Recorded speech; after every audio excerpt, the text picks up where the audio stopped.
Hello guys, my name is Remik, and in today's video we'll build real-time shopping list application using SignalR and .NET Web API on the backend side and Angular on the frontend side. As the modern web applications evolve, it's increasingly important to keep the users updated without needing them to hit the refresh button. SignalR is the very powerful library that enables very easily the bidirectional communication between the server and the client. If you haven't subscribed my channel yet, then please hit subscribe button down below, write a comment, give me a like, and as always, now I'm going straight into the code. Before we start, I will show you what will be the result of today's video. So as you see, we have the Angular application with two buttons, one to create the new shopping list and one to join shopping list. I have two browsers just to demonstrate how it will work like with the SignalR and real-time communication between the server and the clients. So I will just click create new shopping list. As you see, we have the shopping list ID and it was generated in the backend side, so in our .NET Web API with the SignalR. And now when I will just, for instance, add a couple of the shopping list items, so it will be item 1, I'll just add this item 2, item 3, let's say, and I'll open up my Mozilla, and when I'll enter the shopping list ID and I will click this join shopping list, as you see, we have this item 1, item 2, item 3 in those both browsers. And now when I will click remove, as you see, also it's updated in the real time in another browser. So this is the proof that we have bidirectional communication between server and the clients, and everything is done in the real time. And besides that, of course, we have the functionality of notifying the clients that are connected into the same group, so meaning the shopping list ID, when the new item has been added. So when I will add item 4 and I will click add item, as you see in the background in the another browser, we have the same refresh functionality when something has been added and when it was removed. Alright guys, so already I have created .NET 8 Web API, so just to do the same, you have to go into your IDE and select Web API with the specific target framework, and in my case is .NET 8.0, and then click create. So I'll just click cancel because I have already done that. And now we have to create Angular application, so you have to go into your directory with the API and just write ng new and then the name of your UI application. So shopping list UI in my case. We'll select CSS and then we'll click no. Everything will be for us created. As we see, the shopping list UI Angular application has been created, so we can go inside of it and then src folder, and we'll write ng serve just to run this Angular application and check if everything works fine for now.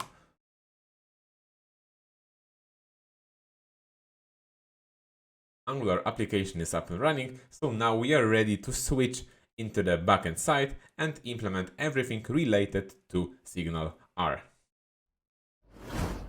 Setting up SignalR in .NET Web API is very simple.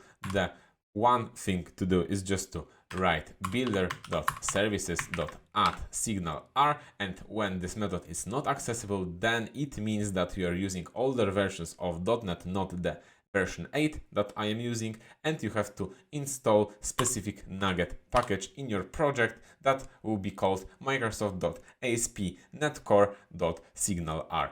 If you have this method already present and you have this line added in your program CS file, then there is the time to create the centralized point of real-time communication in SignalR. So we'll just inherit from the hub class from SignalR and create our specific hub. So it will be called shopping list hub to handle the communication between our Angular clients and our API server.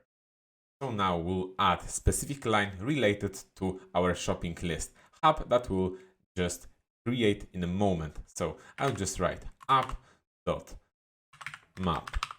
hub, and we have to define the type. So we have to pass this class that will create, and it will be accessible in the pattern of shopping list hub, and we have to create the class that will inherit from the hub class. So I'll just create one. So it will be called shopping list hub.cs, and I will just inherit from the hub class. And as you see, it's accessible from the Microsoft ASP.NET Core.SignalR. So I'll just do that. And now I'll just pass shopping list hub in here.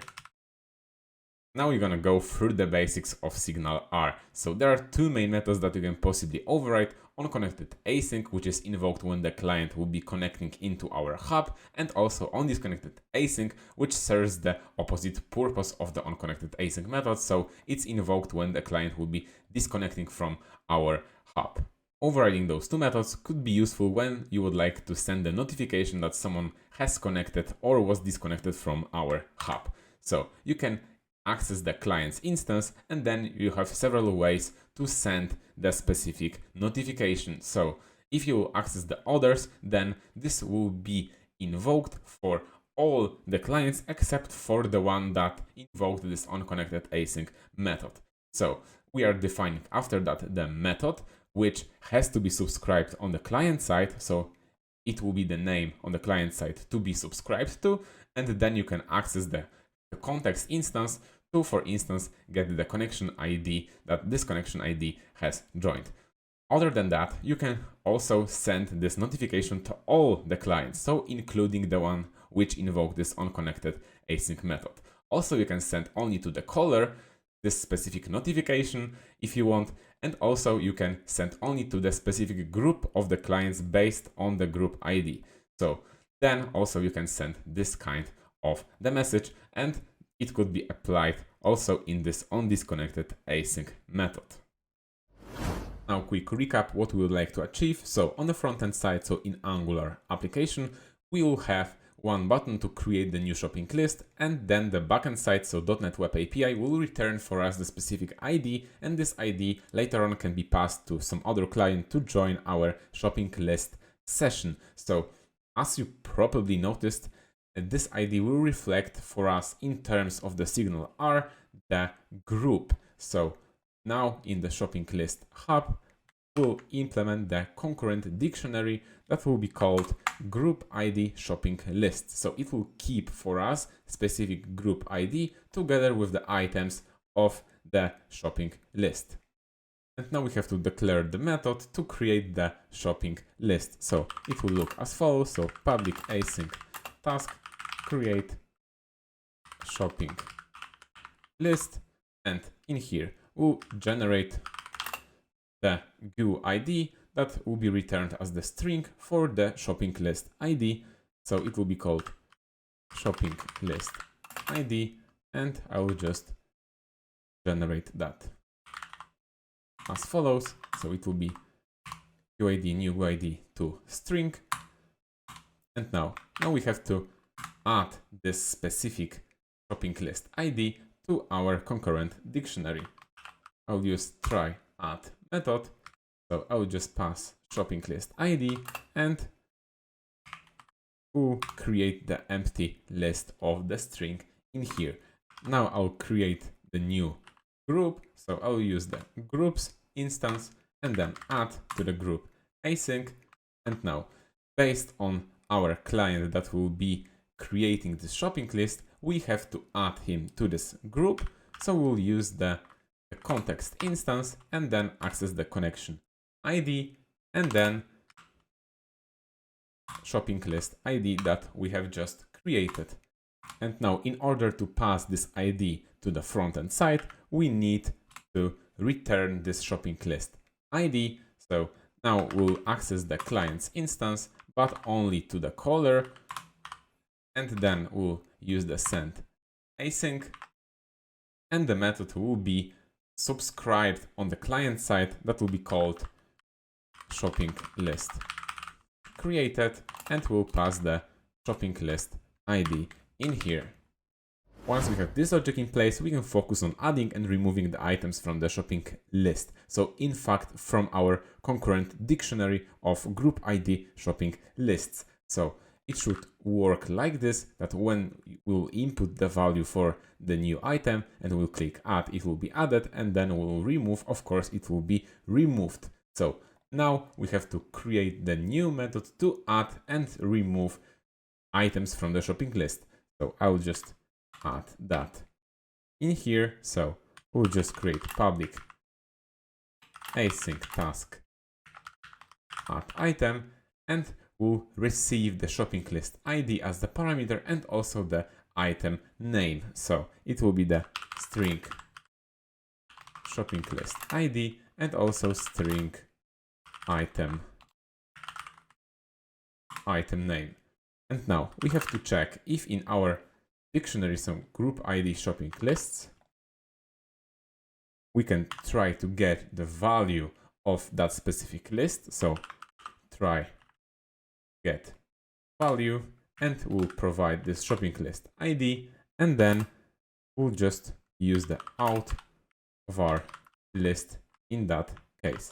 If we actually receive the list from this dictionary, then we'll just add to this specific list new item with this item name as the parameter we just received, and then we have to notify the clients of that specific group, and the group in that case is the shopping list ID, that they have to refresh the shopping list for the new list with this new item in place. So await clients from the group, and this group is called shopping list ID, and then we'll send async, and this method will be on the client side, will be subscribed once it will be notified, then to refresh the list that will provide as the parameter. So receive shopping list, and then we'll just pass the new list. Now to remove the item from the shopping list, the logic will be slightly similar. So I'll just type public async task remove item, and the parameters will look the same. So I'll just take those as the params, and then we'll just copy the logic out of there, but instead of add, we'll use the remove method on this list. So I'll just replace that with remove, and then also the shopping list has to be refreshed. And now we'll focus on the logic of joining to the shopping list session, so meaning the group ID in terms of the SignalR. So when you provide the ID that was generated by the web API and you click join shopping list, then you are able to start adding or removing the items from this list. So now I'll just create another method that will be called public async task join shopping list, and now we have to get as the parameter the shopping list ID that we would like to join to. So shopping list ID, and now we'll retrieve the same way the shopping list out of our group ID shopping list dictionary, and then we have to add our caller, so our context.connection ID to the group, and then return to the caller this list and also the ID of this shopping list. So I will just write await groups add to the group async. So we'll take the context instance and the connection ID out of that, and then shopping list ID as the group name.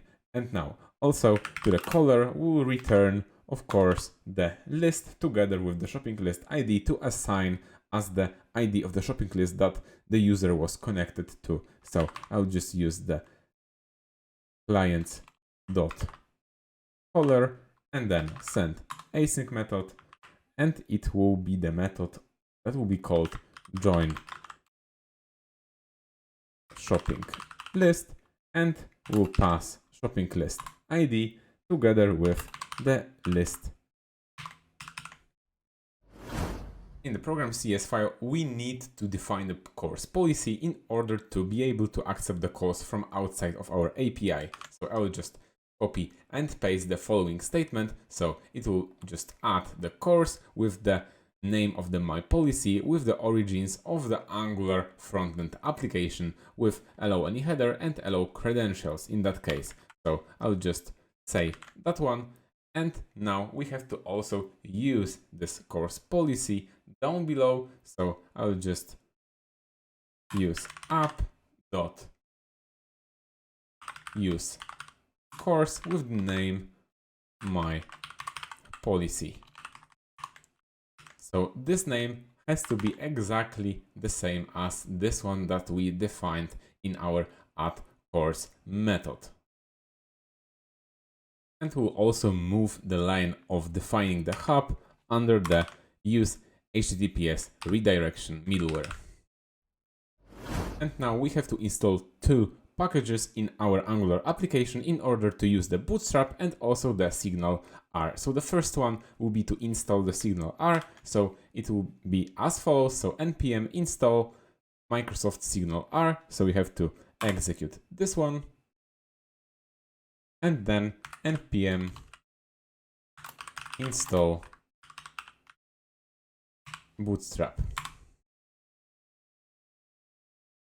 And to properly set up Bootstrap, you have to go to the angular.json file and then give the paths for the styles and for the scripts of the Bootstrap itself. So I'll just replace those two with the following. So it will look exactly like this. So node modules, Bootstrap dist SCSS, Bootstrap min SCSS, and also the same but with the JS in the scripts.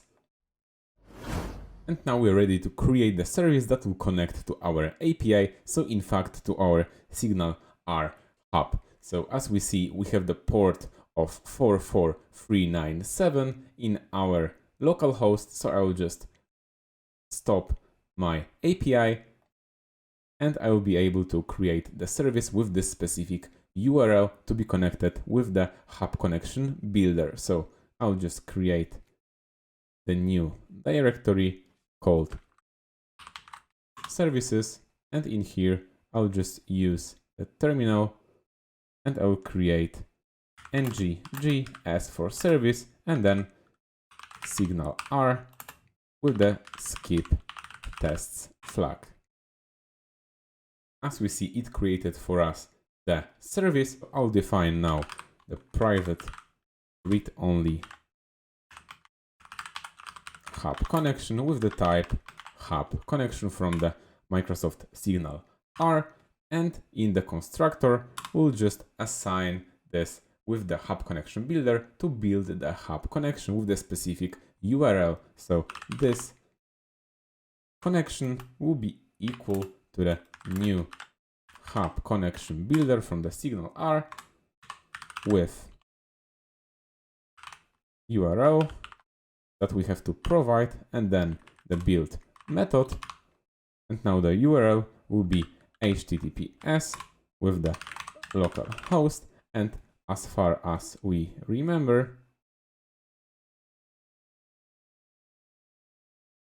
the port was 44397, so 44397 with the slash, and this slash will be exactly what we defined in our program CS, so the route of shopping list up. So I'll just copy this value and I'll assign this in the constructor. Now I'll create the method to return the hub connection because it will be needed for us in the component side to subscribe to the specific methods. So I'll just type get hub connection and it will return for us hub connection, and it will be return this.hub connection. Now we have to declare the method to connect to our SignalR hub. So it will look as follows. So async connect, it will return the promise of type void, and we'll just invoke the start method out of our hub connection. In case of the successful connection, then we'll have the console.log connected, and of course, in case of an error, also will log this error to the console. I went back to our shopping list hub to check what we have to implement in order to add and remove the item. So as we see, the method is called addItem and removeItem on the backend side. We have to use the same name of the methods in our frontend side in order to invoke this method. So I will just go back to our SignalR service, and now we'll declare addItem method. So it's invoking, as you see, the method name is called addItem, the same as we checked just a while ago in here. So addItem has to be the same as this one, and we are taking the shopping list ID and the item that is in the string type, and we'll pass everything as the parameters. So shopping list ID at first, and then the item, and then when we'll have some kind of error, then it will be logged into the console. And now the remove item will look more or less the same, but will invoke another method. So this method will be called, of course, remove item. It will take as well the shopping list ID and the item. So it will invoke remove item method, and it will pass shopping list ID with the item as well. In case of error, of course, we are logging to the console. Now there's the time to declare the join shopping list method on the frontend side. So as we see, we have to pass the shopping list ID as the parameter. So I'll go back to the SignalR service, and it will look like this. So we'll have the shopping list ID with the type of string as the parameter, and we're invoking the hub connection.invoke join shopping list, and we're passing the shopping list ID as the parameter. And now the last method that we have to cover on the frontend side, so it will be create shopping list, and we are not taking any param, so it will look like this. So we are using only this hub connection invoke and the method name, so the same as it is displayed over there on the backend side. And now I will create a new directory called components, and I will create the shopping list component in here. I'll use the terminal for that. It will be ng generate c as the component, and it will be called shopping list, and then skip tests flag as before. Once our component has been generated, we can import the forms module and common module, and also as the provider we will use the SignalR service that we have just created. So I will just add also the providers section in here, and in this array I will add SignalR service, and we'll import in here the forms module and also the common module. Now I have to import the SignalR service in this component, so I have to create the constructor and inject the SignalR service that we have just created. I will use the private keyword and SignalR service of type SignalR service, and we'll implement on init to be able to use the ng on init method, and we'll implement interface on init. And below that, we'll create the private connect SignalR method that will invoke in this ng on init method. So I'll just type private connect SignalR of the type void, and we'll invoke this method over there.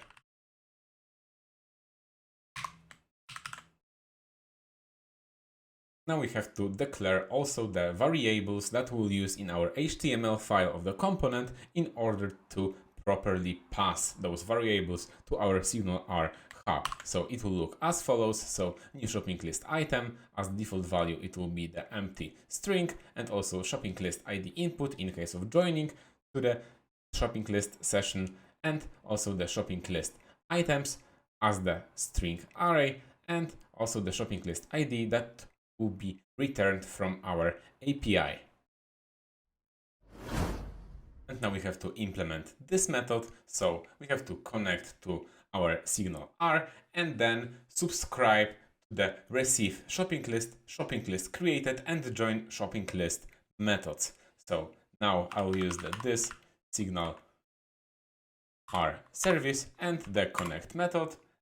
And when we will be connected, then inside of it, we have to subscribe to each of those methods. So I'll use this SignalR service dot get hub connection, because we need this hub connection to be subscribed to each of those methods. And then in the on method, as the parameter, it will be the method name. So receive shopping list. And now I'm gonna show you why it's called receive shopping list, because in the shopping list tab, we are sending to all the clients from the group the receive shopping list together with the list itself. So this method has to be subscribed on the client side. So that's why we are using this receive shopping list method name here. Then after that, we'll take the items, and it will be the string array,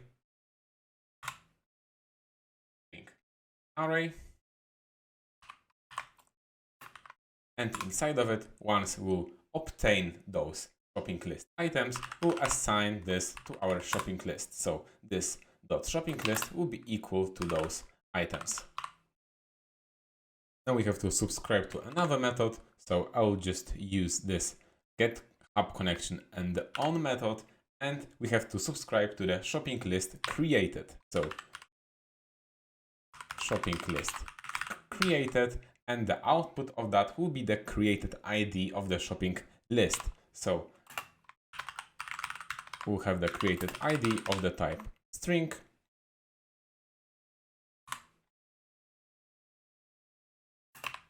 and once we'll receive that, then we have to assign this value to our shopping list ID. So it will be equal to the created ID in this case. And another method will be, and the last one, to join the shopping list. So once we join the shopping list, we can check that when we are joining, then we are receiving the shopping list ID and the whole list from this specific session of the shopping list. So we have to go back and we'll just define join shopping list. And once we're gonna join this shopping list, we'll receive shopping list ID of the type string, and also the items, and it will be the string array. And when we're gonna receive that, we have to, of course, assign to our variables. So shopping list ID will be equal to the shopping list ID, and this dot shopping list will be equal to the items that we have just received.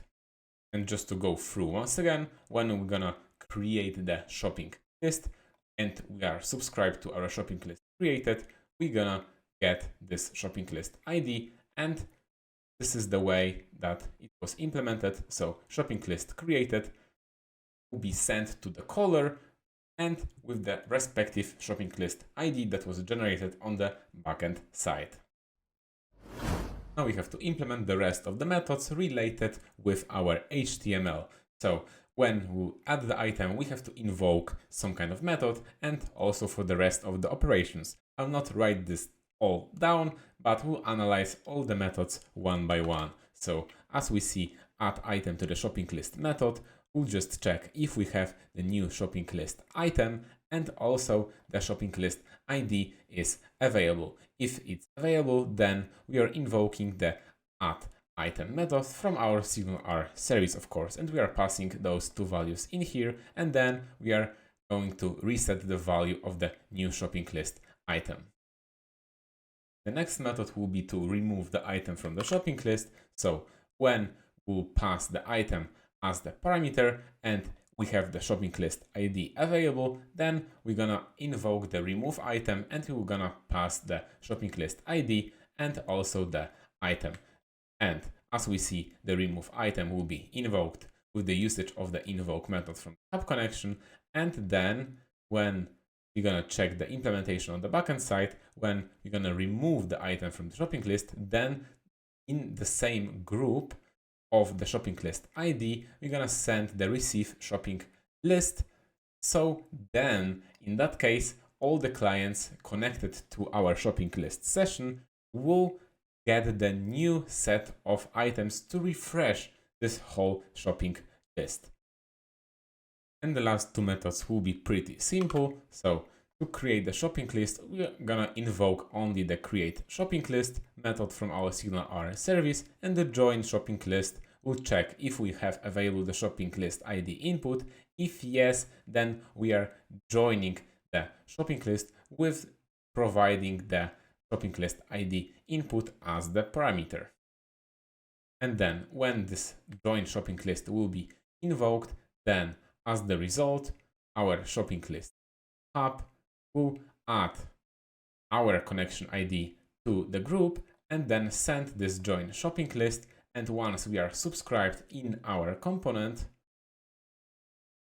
then we see that the new shopping list ID will be assigned to our variable, and then also the shopping list will be refreshed with those items that are coming from this specific group, from this specific shopping list session.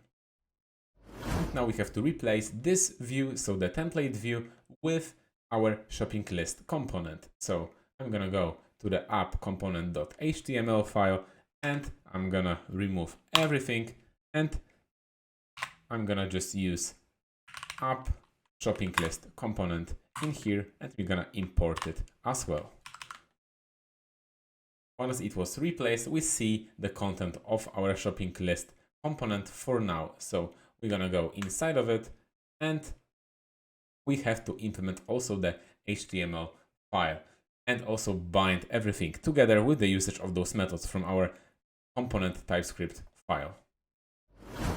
And now we have to write down the whole HTML file content. So I'll create the main div, so div with the class of the container, and inside of it I'll just create the header, so it will be h2 with the class of the text center with the margin bottom of 4, and it will be called shopping list. And now I'll define the section for creating or joining the shopping list. So we're gonna use the ngIf directive. If we don't have the shopping list ID assigned, then it will be present on our UI. So then I'm gonna create another div with the create shopping list method that will be invoked in this create shopping list button. And after that, we'll have also the shopping list ID input to join the shopping list if you would like to join the shopping list. And of course, when we'll click that, then we are joining this shopping list, and we have the binding to the shopping list ID input value. So when the user will type this text, so the ID of the shopping list, then when we'll click that join shopping list, we'll invoke the join shopping list method and then connect to our API. As you see, for now, we have the following view. So to create the new shopping list and the shopping list ID as the header, and the join shopping list when we're gonna provide some kind of the input. And now when this ID will be present, we have to create another section. So another section will be when we'll have our shopping list ID present as the variable, and then if it will be present, then we're gonna display this shopping list ID, and then also we're gonna display the way to add the new item. So very similar to this one. So we'll have the input field that will be passed as the new shopping list item, and it will be disabled until it will be filled in. So also after that, when the user will click on the button to add the new shopping list, of course, on click event, it will invoke the SignalR service add item method. And after that, we'll display also the each of the shopping list item in the ng-for directive. After that, we'll have the button that will remove for us the items from the shopping list, and once this event will be invoked to click on this remove item button, we'll invoke this remove item method, and it will go up to the end of our chain, so to the SignalR. It will remove for us the item, and then once this item will be removed, then we're gonna refresh the shopping list. So now I'm gonna add some breakpoints and we'll check if everything works fine. I have added also the breakpoints on the frontend side just to see how the shopping list ID and the shopping list will be refreshed once the backend will send for us the notification. So now I'll click the create new shopping list, and as we see, now we are in our backend side. So we're gonna create the new shopping list, we'll assign it to the group based on our connection, and then we'll send the message to the caller. As I have done this, we see that I hit this breakpoint. So we have the created ID and the shopping list ID for now is null, but then when I'll press resume, we see that my shopping list ID is available, add item is disabled because I have no item in my input field. So when I'll just type everything, will be properly enabled. And now when I'll click add item, we hit add item in our SignalR.